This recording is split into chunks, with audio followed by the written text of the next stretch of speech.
A paz do Senhor, amados, um bom dia a todos. Eu espero que esteja tudo bem com você e com a sua casa. Hoje é o dia 282 da nossa leitura anual. Fique conosco.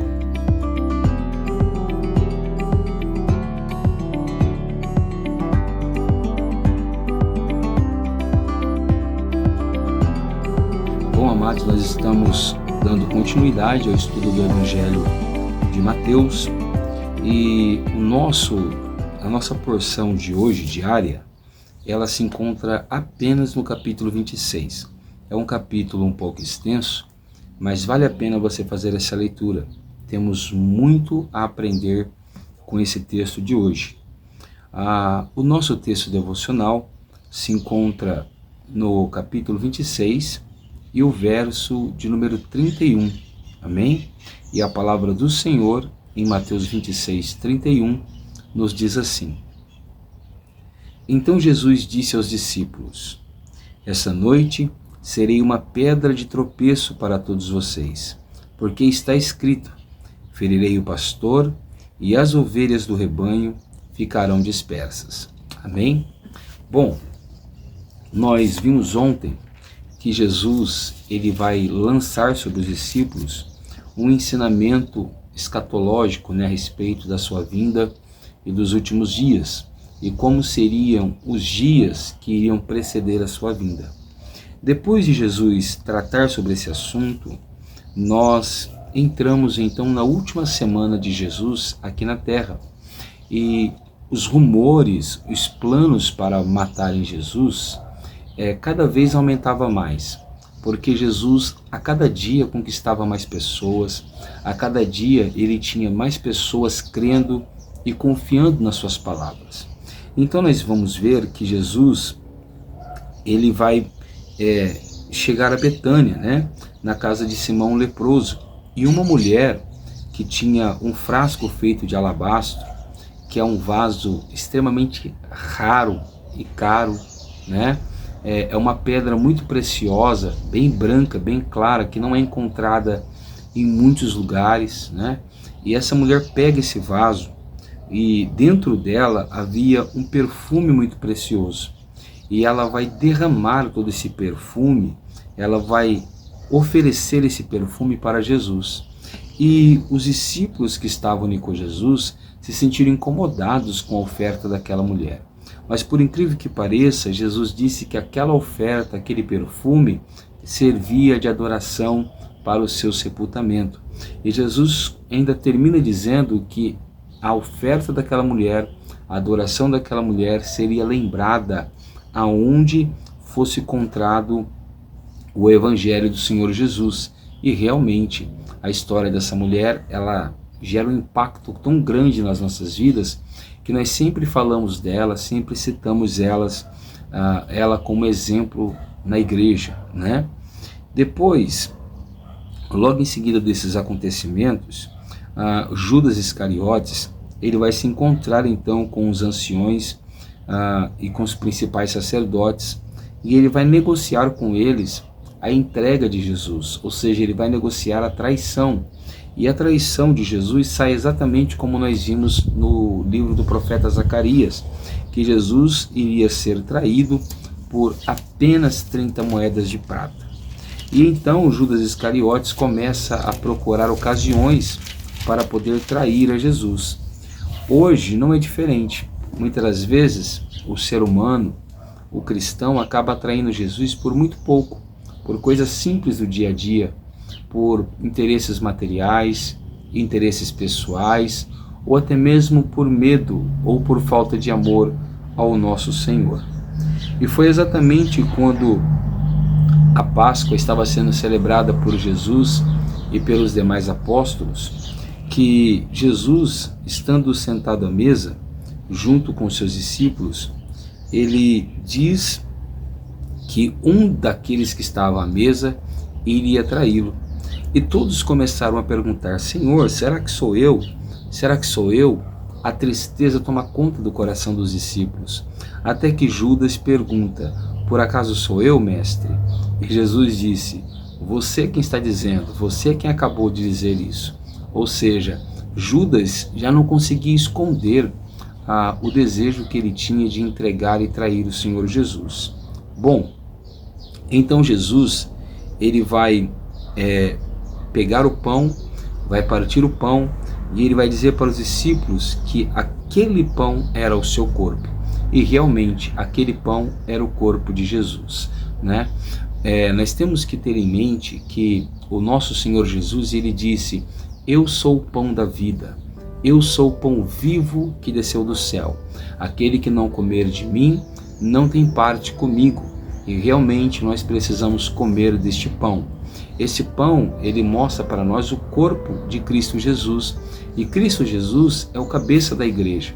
Na carta de 1 Coríntios, o apóstolo Paulo diz que aquele pão é a igreja de Jesus, né? O corpo do Senhor Jesus.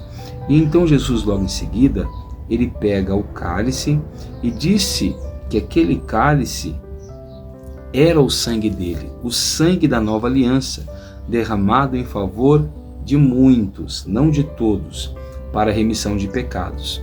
Por que não de todos, pastor? Porque não são todos que serão salvos. Só serão salvos aqueles que creem e que confiam no Senhor Jesus como seu Salvador. E então eles cantaram um hino e foram para o Monte das Oliveiras. Lá no Monte das Oliveiras, Jesus então avisa os seus discípulos que ele seria uma pedra de tropeço para eles naquela noite.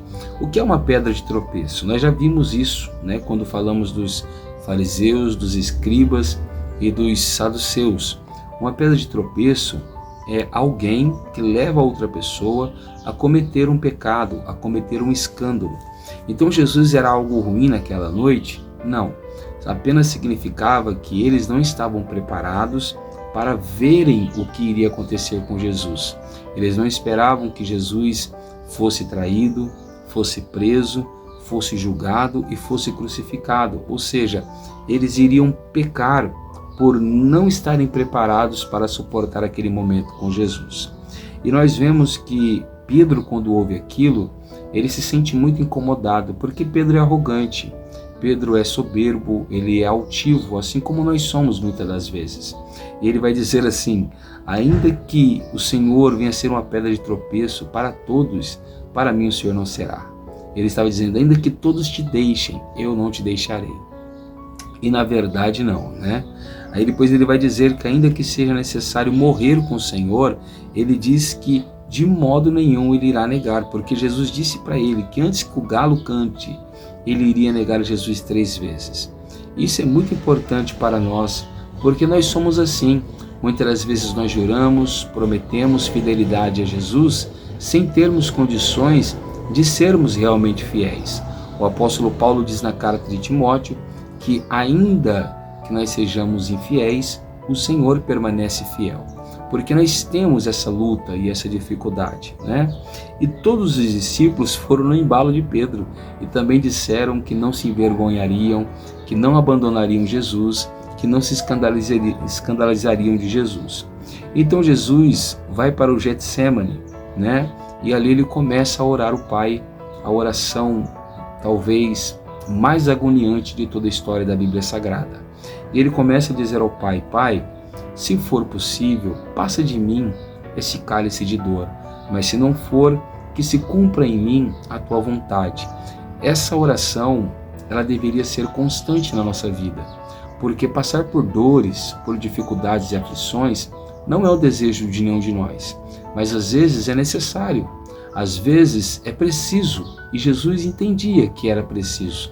Por isso ele dizia ao Pai: contudo que se faça a tua vontade. Buscar a vontade de Deus é sempre o melhor caminho. Talvez não o mais fácil, mas é o melhor caminho. Bom, então Jesus volta para os discípulos e encontram eles dormindo. Ele volta a orar, ora de novo ao Pai a mesma oração e volta aos discípulos e encontra novamente os discípulos dormindo pela segunda vez. E então Jesus disse para Pedro, exatamente para Pedro, aquele que disse que sofreria, que morreria, que não abandonaria Cristo. Olha o que Jesus disse para ele: então, nem uma hora vocês puderam vigiar comigo? Vigiem e orem, para que vocês não caiam em tentação. O espírito, na verdade, está pronto, mas a carne é fraca. Observe que a oração e a vigilância, ou seja, o cuidado, são extremamente necessários para que nós não venhamos cair em tentação. Tem gente que acha que você precisa ser um crente chato, um crente arrogante, um crente intolerante para você não ser tentado. Não, muito pelo contrário. Tem crentes que são extremamente ríspidos, são arrogantes e mesmo assim são tentados constantemente. Mas o que vai nos livrar da tentação é o cuidado e a oração. Então é muito importante nós orarmos e é muito importante nós vigiarmos, ou seja, cuidarmos. Por quê? O problema está no espírito? Não. A Bíblia diz que o espírito quer fazer a vontade de Deus, mas a carne, ela não quer fazer a vontade de Deus. Ela quer fazer a vontade dos nossos desejos e dos nossos pecados. E Jesus estava dizendo para eles, olha, se vocês não vigiarem, não orarem, o que eu acabei de dizer para vocês vai acontecer. Vocês vão fugir, vocês vão me trair e vocês vão me entregar. Bom, naquele mesmo momento, enquanto Jesus dizia aquilo, vieram então uma multidão, os sacerdotes, os anciões do povo, e juntamente com eles estava quem? Judas Iscariotes. E com um beijo, Judas entrega Jesus. Ele tinha combinado isso com os mestres da lei. E então Jesus disse para ele, amigo, o que você está fazendo? Ou seja, ele está dizendo, Judas, você não deveria estar fazendo isso. Mesmo que estivesse predito, ele não deveria. Bom, então um dos discípulos arranca uma espada, corta a orelha de um dos servos dos sacerdotes, e Jesus manda eles guardarem as espadas, os porretes, porque Jesus não queria que eles brigassem. Jesus já tinha alertado eles de que aquilo seria necessário, ele passar por sofrimentos, ele passar por dificuldades. A Bíblia nos ensina que a nossa luta não é contra a carne e nem contra o sangue, ou seja, não é brigando, não é magoando, não é ofendendo as pessoas, atacando as pessoas que nós vamos resolver os problemas. Não. As angústias às vezes são necessárias, os sofrimentos são necessários. Então não precisamos brigar e muito menos tentar resolver as coisas com as nossas próprias mãos, E então Jesus ele vai nos ensinar uma coisa muito interessante que os discípulos até então não sabiam. Ele vai dizer que se fosse necessário, ele poderia pedir ao Pai, e o Pai mandaria mais de 12 legiões de anjos. São muitos anjos, Então assim, Jesus tinha todo o poder e toda a autoridade, mas ele não usou porque ele precisava obedecer à vontade do Pai. Às vezes nós temos condições de mudar a nossa vida, de não sofrer, mas às vezes o sofrimento faz parte da vontade de Deus para nós, para nos aperfeiçoarmos, para darmos exemplos para outras pessoas e também para nos fortalecermos, E o que vai acontecer? Logo em seguida, tudo que Jesus acabara de dizer para eles acontece. Todos se envergonham de Jesus, todos ficam escandalizados de Jesus e todos fogem. Então Jesus é preso e ele é levado até a casa de Caifás, o sumo sacerdote, e ali ele começa a ser interrogado, ele começa a ser pressionado para falar algo que o condenasse. Mas Jesus, sabendo de tudo isso, ele não refere nenhuma palavra. Até então que o sumo sacerdote disse para ele, eu exijo em nome de Deus que você diga para nós se você é o Cristo, o Filho de Deus. E então Jesus responde, é o Senhor mesmo quem está dizendo isso. Mas eu lhes digo que desde agora vocês verão o Filho do Homem sentado à direita do Todo-Poderoso e vindo sobre ele as nuvens dos céus. Então o sumo sacerdote rasgou as suas vestes e disse, blasfemou. Então, ou seja, é uma ironia, porque Jesus não disse uma mentira. Ele disse uma verdade, mas a verdade o levou à crucificação. Naquele momento, Pedro estava ali, no pátio, e uma das empregadas então vai se aproximar de Pedro e vai dizer, olha, você não é um deles? Você também não é um galileu? Você não estava seguindo este homem? E ele disse, eu não sei o que você está dizendo. Logo depois, quando Pedro se aproximou da porta, outra empregada vai perguntar para Pedro, olha, você não estava com Jesus, o Nazareno? Preste bem atenção que primeiro Pedro diz que não sabia o que aquela mulher estava dizendo. Depois Pedro negou com juramento. Ele estava dizendo, eu juro, eu não conheço esse homem. E depois outras pessoas se aproximaram de Pedro e disseram, com certeza você estava com ele, você é um deles, porque o seu modo de falar o denuncia, ou seja, a fala de Pedro estava denunciante naquela noite. Pedro não conseguia esconder o quanto ele estava sofrendo por causa de Jesus. E então Pedro começou a praguejar e a jurar e disse, eu não conheço esse homem. Naquele mesmo momento, o galo canta e então Pedro se lembrou de tudo o que Jesus havia dito. E Pedro saiu dali chorando amargamente. Parece ruim esse devocional de hoje, parece triste, mas é uma realidade. Porque quantas vezes nós não nos escandalizamos de Jesus? Quantas vezes nós não nos envergonhamos de Jesus?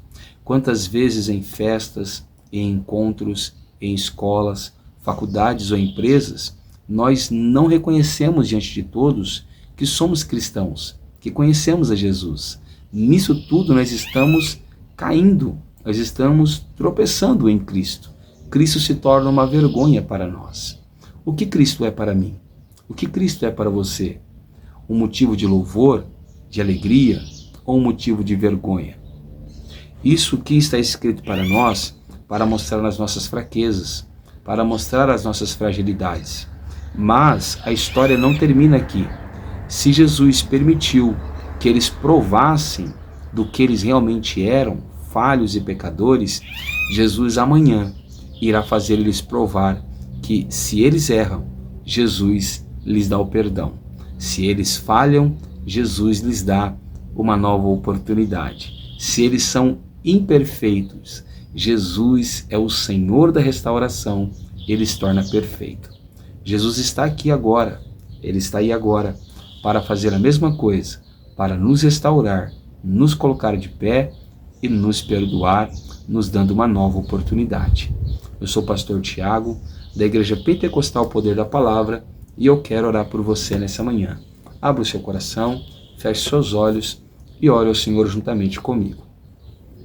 Senhor, nosso Deus e nosso Pai, nessa manhã nós queremos te louvar, queremos te bendizer pela sua bondade, misericórdia e fidelidade. Te pedimos que o Senhor coloque sobre nós a tua mão poderosa, o teu perdão imensurável e o teu amor incalculável. Ajuda-nos nos momentos de fraquezas e dificuldades que nós temos para servir o Senhor. Seja para orar como os discípulos que não conseguiram orar, seja as dificuldades para sermos humildes como os discípulos não foram na noite da ceia, seja para sermos fiéis como eles não foram na hora da sua prisão, ou seja para te confessarmos diante dos homens como Pedro não fez na casa de Caifás. Aperfeiçoa o nosso coração, o nosso caráter e a nossa vida, para que possamos te servir com alegria e com excelência. Em o nome de Jesus, amém. Se você estiver gostando desse nosso trabalho, do nosso devocional, não deixe de nos acompanhar, deixe o seu like, compartilhe esse vídeo com alguém que precisa ouvir essa palavra e se inscreva no canal. Amém? Que Deus te abençoe, fique com Ele e tenha uma ótima terça-feira.